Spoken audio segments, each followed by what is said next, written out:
And welcome back to Reactioncast. It's your host Jesus, aka Tyrant Dominus, here to give you another anime review. This time around, we're going to be talking about Season 4 of Overlord. So yes, this is one of the shows I was actively watching. I'm glad we're getting towards the end of this, I believe it's the summer season, heading into the fall. Or are we heading from fall into summer? I always forget these things. But anyways, we're closing off with all the shows, so it's time to finish watching these. And it's kind of a little bit sad to say that Season 4 of Overlord is evil, because it is one of the few shows that I really enjoy watching. I think I've watched multiple episodes multiple times this time around. Overlord is a series that overall I think I've seen the first 3 seasons, a couple seasons more than others, multiple times. At least 2 or 3 times, and then a couple of those episodes within those I think I've watched at least almost nearing double digits. So Season 4, I think I've watched a couple of these specific episodes a few times. I think I've seen, let's double check. I think I've seen at least 2 specific episodes like 6 times, just because of how enjoyable these were.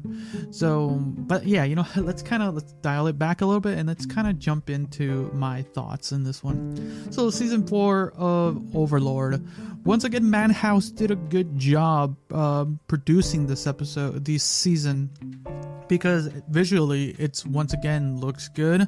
The soundscape, the opening thing, Howl Hunger by Ox T, man, a little bit on a lighter note in my opinion, but it still pops off. It's good. I think for me, anime intros and outros are a mixed bag. But for sure, this was one of the few times I'm like, you know what? I'm liking this. But yeah, audio, wonderful. Interesting audio choices for this season for sure. But the plot is what's really important, because going into Season 4 and going into where the season or the series is going to go into next, because it's leading into a film that was announced back in 2021. I don't think it has an official name, but it's like has a code name or something. Like I think it's like it's based off like the Holy Kingdom War or something. Light novelists would know a lot more, but it's supposed to build up into something, and I think that's where what you really have to think about when thinking of Season 4, because Season 4 is, in my opinion, the least action-packed episode, but the most politically active season. If you like shows like like Game of Thrones post or pre like season, like the last 2 seasons, you'll like Overlord Season 4. There's like a lot of talking, a lot of talks, a lot of getting to see how the Nazareth is trying to function, how they're trying to make a name for themselves without just being a show of power. They're just really a lot of the political stuff, and it can get daunting for some, I would say, but for me, I enjoyed watching how Ainz kind of handled it, because we always have to remember he's just an average individual trying to make some semblance of this, and it's always interesting to see how he deals. Not to say there are a couple interesting like showcases of battles and stuff. There are some really interesting ones, some interesting head turners. I'm not gonna lie, there was like one moment I've got a WTF moment for sure, man. I was like, whoa, didn't see that one coming. So I was like surprised for sure. There's a few other minor ones, but I'm like, okay. So the plot itself, good. I would say if you're looking for something a little bit going, because if you're this far into the season and seeing how this show kind of lingered in, I would say, yeah, this is a good season in my opinion.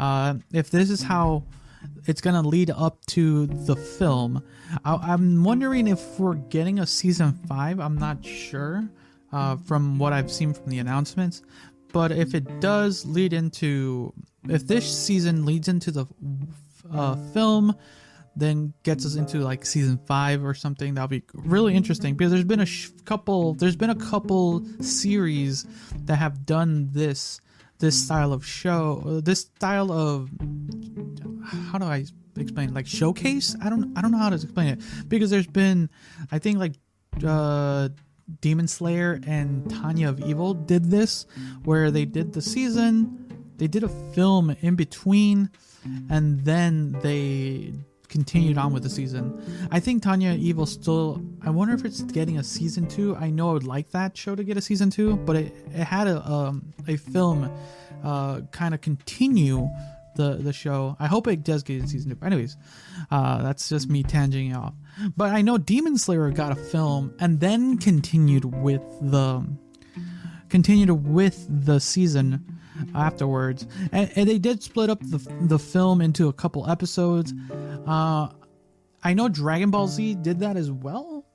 I don't know, it's a hit or miss sometimes, so I'm wondering if, I hope season 5 isn't just the film in pieces, because season 4 did a good job just kind of overall just building up the true like power and tenacity of Ainz and the Tomb of Nazarick.